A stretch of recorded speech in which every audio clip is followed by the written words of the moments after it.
Didier Bic, rebonjour. Donc on est de nouveau à Bonjour. Alpipro, mais là vous avez changé de casquette. Vous êtes donc le directeur général de Kiosbauer France. Oui. Et on va parler d'amage, d'engins de damage. On voit vos belles machines piston bully sur les pistes en train de damer la nuit ou au petit matin.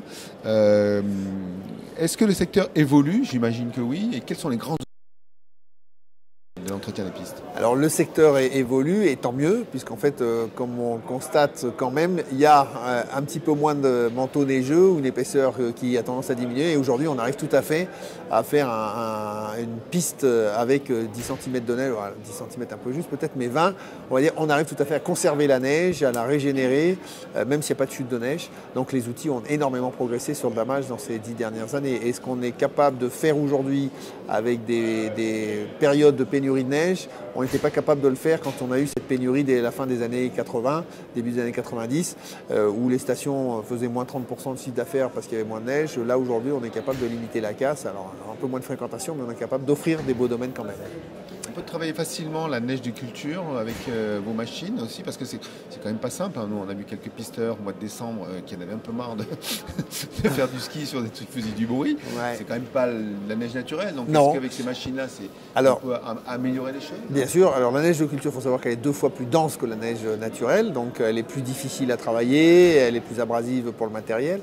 Et donc ça, une des premières tendances d'évolution du matériel, c'est effectivement la montée en puissance. C'est-à-dire qu'on fait des machines qui sont beaucoup plus puissantes aujourd'hui, donc qui ont plus de rendement, ce qui fait, premier impact, que le marché en volume, en nombre de machines diminue, puisqu'en fait on a des machines qui ont plus de puissance, elles font plus de travail, et en même temps il y a une petite amélioration sur la qualité, les exploitants les utilisent un petit peu plus longtemps, donc il y a une diminution du volume des machines neuves qui sont mises sur le marché. Évidemment, en parallèle, il y a un petit peu plus de services à faire. On devient un petit peu plus une société de services pour faire de la maintenance et aider nos clients à maintenir leurs engins jusqu'à 7-8 000 heures, alors qu'avant, bon, 7-8 000 heures, 8 000 c'est peut-être beaucoup, mais avant on était plutôt 5-6 000 heures, aujourd'hui on est plutôt 6-7 000 heures sur la tendance. Voilà. Tendance aussi au niveau des moteurs, de l'environnement, parce qu'effectivement la montagne c'est aussi Absolument. les gens sont touchés par la problématique d'environnement. Vous avez fait des efforts dans ce sens aussi?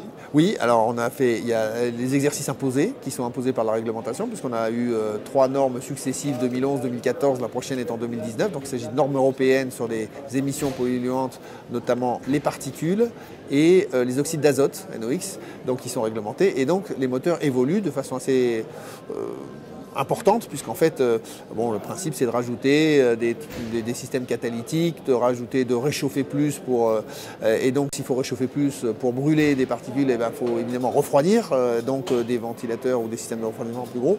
Donc il y a l'exercice imposé qui fait qu'on évolue, et puis il y a les exercices libres, entre guillemets, puisque nous avons sorti une machine hybride, diesel-électrique. Donc ça c'est sur la base, on va dire, du volontariat, parce qu'on essaie d'aller plus loin, et donc c'est des machines qui permettent de consommer 20 ou 25% de moins qu'une machine normale, et un système tout à fait nouveau avec du pilotage et des accessoires qui sont pilotés par l'électrique et non plus par l'hydraulique, avec des économies substantielles en parallèle. Donc voilà, il y a 2 démarches, celle qui est imposée et que tout le monde est obligé de suivre, et puis le volontariat, ce qu'on fait nous pour être un peu innovant et mener un petit peu la profession en termes technologiques. On n'est pas sur la traction ou la propulsion. D'ailleurs, on dit comment? Traction ou propulsion? Les chaînes, c'est quoi en fait? Qu'est-ce qui se passe? Alors, ça se rapprocherait plus de la propulsion, puisque le barbotin qui entraîne est à l'arrière, mais on a vu les toutes premières étaient à l'avant, les barbotins à l'avant, mais maintenant on est sur un système de propulsion, mais c'est système à chenille, donc évidemment, peu importe, je ne vais pas dire peu importe, mais voilà. Est-ce qu'on arrivera à avoir des machines électriques, à propulsion électrique un jour ou pas? Bien évidemment, alors je pense qu'avant, enfin bien évidemment, je pense qu'avant l'électrique, le problème numéro 1 de l'engin de damage, c'est son poids. Donc le rapport poids-puissance, si vous mettez un engin trop lourd sur la neige, il ne va pas avoir du mal à se déplacer. Donc le stockage d'électricité aujourd'hui n'est pas à l'ordre du jour. Le diesel électrique n'a pas d'électricité embarquée. On récupère à la descente l'électricité qui est produite à la descente. On l'utilise tout de suite dans la fraise et dans les outils de la machine. Mais donc le progrès aujourd'hui, ça va être évidemment peut-être en deuxième phase l'hydrogène, parce qu'on peut, une fois qu'on a fait le moteur diesel électrique comme on l'a fait nous, avant la génératrice, on peut mettre un moteur diesel standard, mais on peut mettre un moteur hydrogène, une cellule, on peut mettre un peu tout ce qu'on peut imaginer dans le futur. Donc à mon avis, la piste, elle est effectivement là pour les prochaines années en termes de motorisation. Est-ce qu'il y a de l'électronique aussi, des capteurs pour parce qu'on a vu des systèmes qui mesurent la neige. Donc, Voilà. est-ce que aussi vous ajoutez toutes ces fonctionnalités digitales? Vous avez mis le doigt sur la deuxième grosse évolution des engins après les motorisations, c'est tout ce qui est assistance à la conduite et pilotage des machines.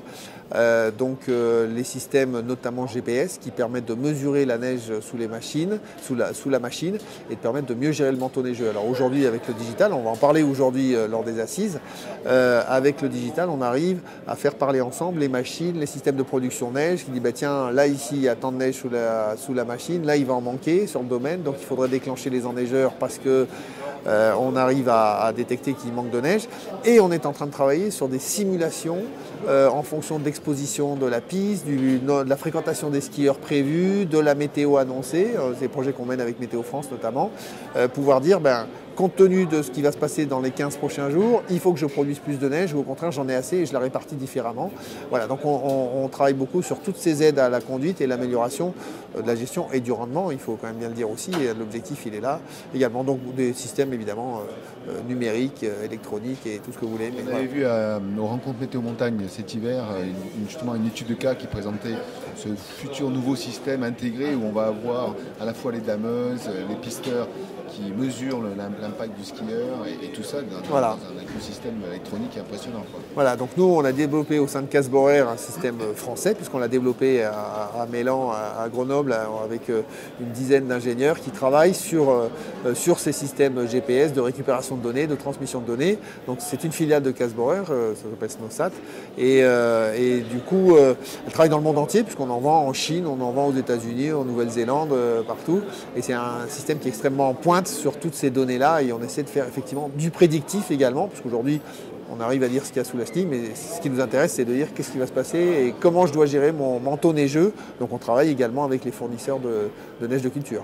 Alors du coup votre métier évolue aussi, parce que vous disiez que vous étiez donc, au départ un fabricant, un fournisseur de machines, après c'est un mainteneur, mais il y a aussi j'imagine une grosse formation, puisque le conducteur de dameuse, il va falloir qu'il ait une compétence un peu améliorée. Alors je vais dire qu'on va devenir pas des Google, mais pas loin, puisqu'en fait on fournit de la data à nos clients, c'est-à-dire qu'on est capable de leur envoyer des pistes, des plans de pistes, des aménagements, les points de repère qu'ils ont sur la piste, l'évolution de leur manteau neigeux sur les disques, parce qu'on garde tout en mémoire, c'est-à-dire qu'on est capable de dire ben voilà comment évoluer le manteau neigeux en fonction de la météo qu'il y a eu, en fonction de la fréquentation des skieurs, voilà comment c'était l'année dernière à telle époque et voilà ce que vous pourriez prendre comme mesure. Voilà, donc on leur fournit de la data et on devient aussi fournisseur de data à nos clients. Donc effectivement, vous avez raison, on évolue et ça fait partie des sujets, les saisies qui seront tout à l'heure aux assises, qui utilisent beaucoup notre système, me disaient que le métier, un dameur d'il y a 10 ans,